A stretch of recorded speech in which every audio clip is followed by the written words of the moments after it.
महाराष्ट्र के गृह मंत्री अनिल देशमुख ने एक बड़ा बयान दिया है। अनिल देशमुख ने फिल्म इंडस्ट्री में बिजनेस राइवलरी के एंगल से जांच करने की बात कही है।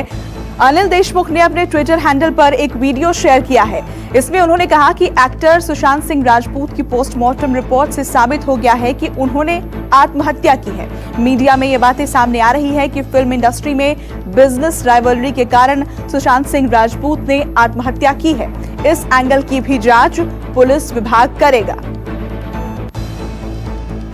एक्टर सुशांत सिंह राजपूत, इनका जो पोस्टमार्टम रिपोर्ट आया है उसके जरिए से उन्होंने आत्महत्या की है, ये बात सामने आई है। मीडिया के द्वारा जो बात सामने आ रही है कि फिल्म इंडस्ट्री के बिजनेस राइवलरी के कारण इन्होंने आत्महत्या की है, ये एंगल की भी जांच पुलिस विभाग करेगा।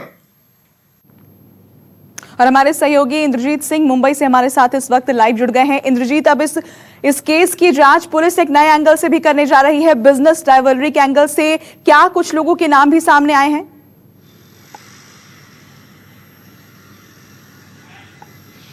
जी बिल्कुल, इस एंगल से भी अब जांच होगी, क्योंकि आमतौर पे जब भी कोई डिप्रेशन में आत्महत्या करता है तो तीन ही एंगल से जांच होती है, लेकिन अब ये चौथा एंगल है बिजनेस राइवलरी का, जिस के तहत अब जांच होगी। कुछ बड़े डायरेक्टर प्रोड्यूसर का नाम आया है। ये कहना है कि वो जानबूझकर उनको बिजनेस में नुकसान पहुंचा रहे थे, अच्छी फिल्में नहीं करने दे रहे थे। तो ये सब बातें हैं, लेकिन अगर कानूनी तौर पर देखें तो ये केस इतना आसान नहीं है, क्योंकि अगर बिजनेस में किसी ने नुकसान भी पहुंचाया होगा तो आप समझ सकते हैं कि 3 महीने तक लॉकडाउन था, 3 महीने के पहले नुकसान पहुंचाया होगा। तो लॉकडाउन के पहले अगर कोई नुकसान पहुंचाता है तो इतने अगर कोई 6 महीने साल भर पहले किसी बिजनेस राइवलरी के कारण डिप्रेशन में आता है और उसके बाद इतने दिनों बाद इस तरह का कदम उठाता है तो उस पर किस तरह का एक्शन होगा, कानूनी तौर पे देखना पड़ेगा।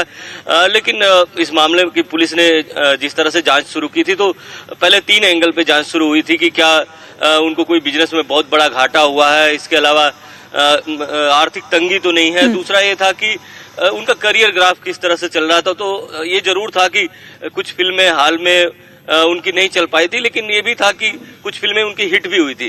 तो पुलिस का एंगल जो था कि ये देख रहा था कि पारिवारिक उनको कोई दिक्कत तो नहीं थी, जैसे कि शादी को लेकर कोई दिक्कत हो, गर्लफ्रेंड को लेकर कोई दिक्कत हो या परिवार में कोई दिक्कत हो।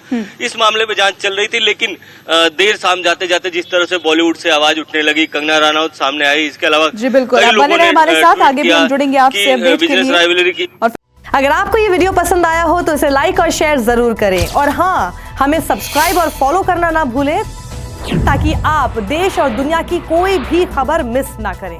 कोरोना वायरस की कोई ब्रेकिंग न्यूज हो या फिर इलेक्शंस की, आपकी जेब से जुड़ी कोई खबर हो, इलेक्शंस की खबर हो, कोई भी कंट्रोवर्सी हो या फिर वायरल वीडियो, सब मिलेगा न्यूज़ 24 पर। तो जुड़िए हमारे साथ और देखिए न्यूज़ 24।